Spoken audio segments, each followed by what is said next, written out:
Hey, Eric here, and welcome to today's true mystery story.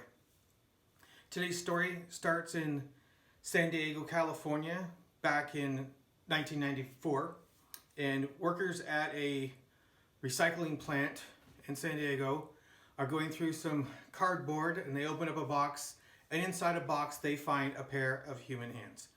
Just hands, cut off at the wrist. So they call police. Police come and take the hands. They do a little bit of analysis. They come to the conclusion that the hands belong to a white male, probably over 60 years old, and that there was a distinguishing mark on the hands, that the thumbnail on the right hand was missing, and that was really the only distinguishing mark on the hands. The police then went and called local area hospitals and morgues to find out if any bodies showed up without any hands, but no luck. Meanwhile, a couple of sisters named Mary Mead and Terry Holland, who lived in San Diego, they had not heard from their father for a couple days, and they started to get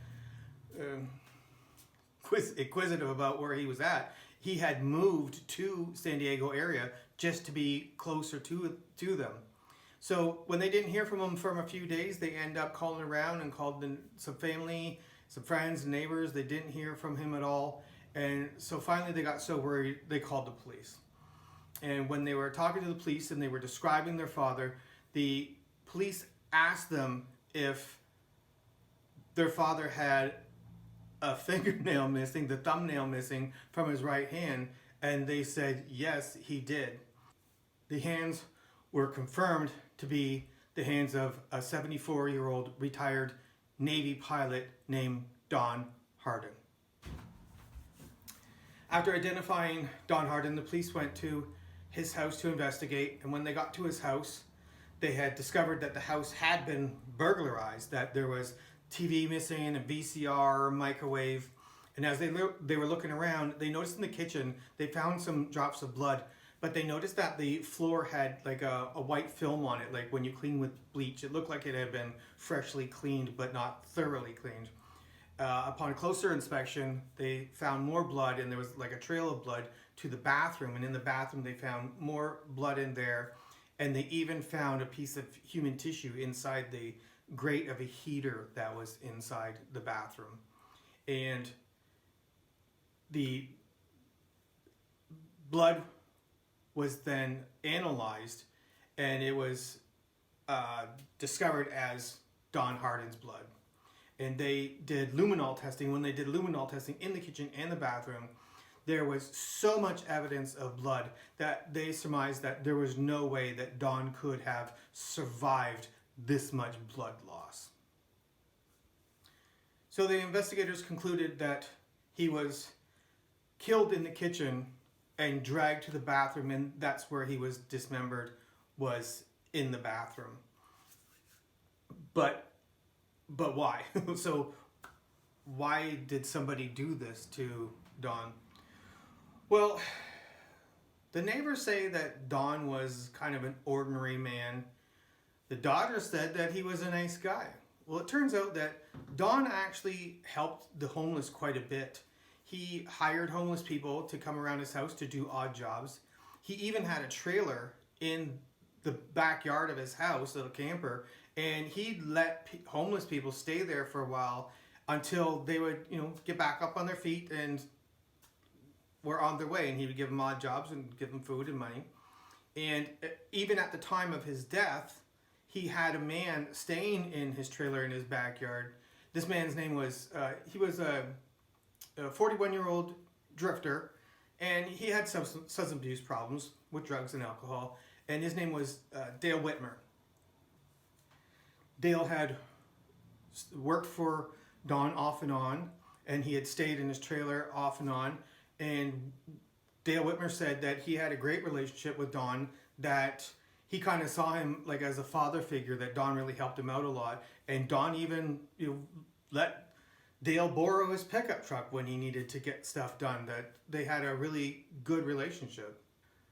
However, the neighbors had said that they had heard Dale complaining just before Don's death, they heard Dale complaining that Don had not been treating Dale very well, and that he had been, I don't know, just treating him poorly, calling him names, belittling him, even apparently hitting Dale with his cane once in a while. That, I don't know, he was, like I said, they said he was ornery.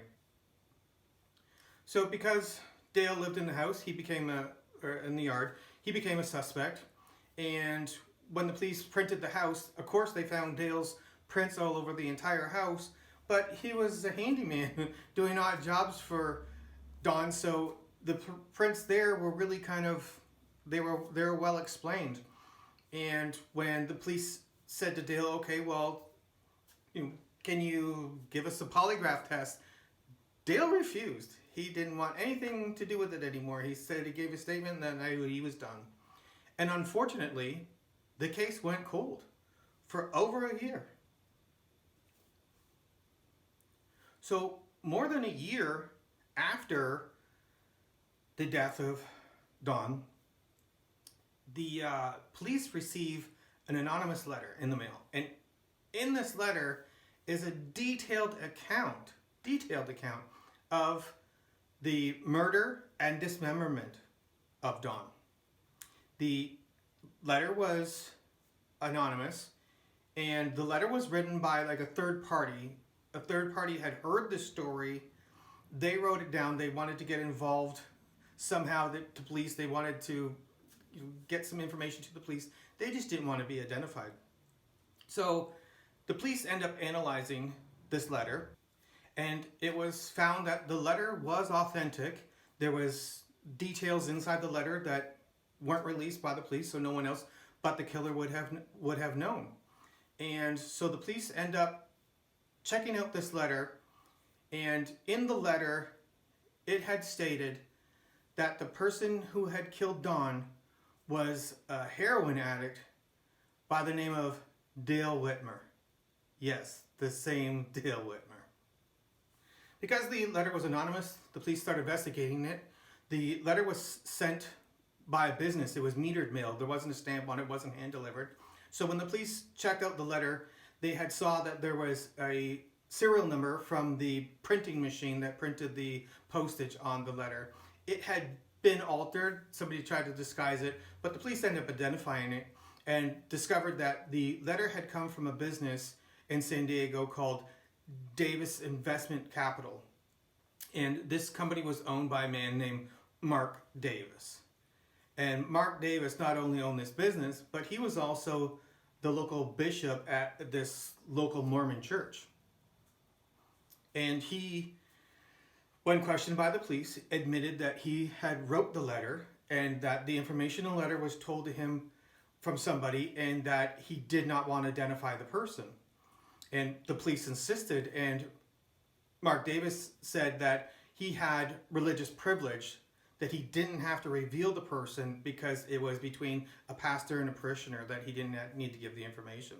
Well, he was brought to court, and after a bit of finagling, the judge had decided that Mark Davis needed to comply with the order to say who gave him the information in this letter. They had stated that because he had sent the letter initially, that he started the whole conversation, that it was necessary for him then to finish it up. They needed more information, and they needed identification from that person who actually told them the story.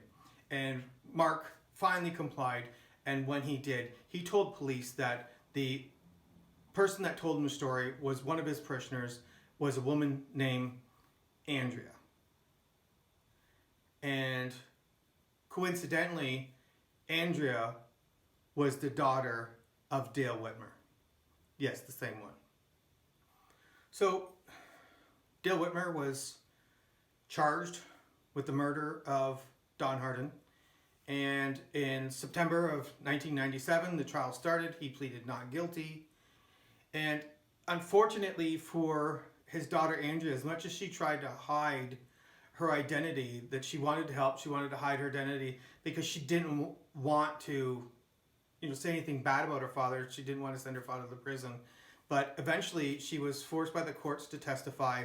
And when she got up to testify against her father, because she was a God-fearing woman, she had told the truth and said that yes, her father had recited this story to her in great detail, and that she identified him as the killer of Dawn.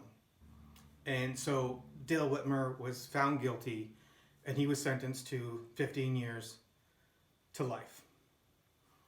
Well, at that point, he went to jail, and the hands that were Dawn's hands, they ended up being cremated by the United States Navy, and they were buried at sea off the coast of California.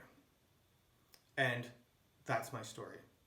If you like my story, want to watch more, go to my website, MrE.Fan, and there you can watch more of my stories. And till next time, don't be a criminal or a victim. Thanks for watching.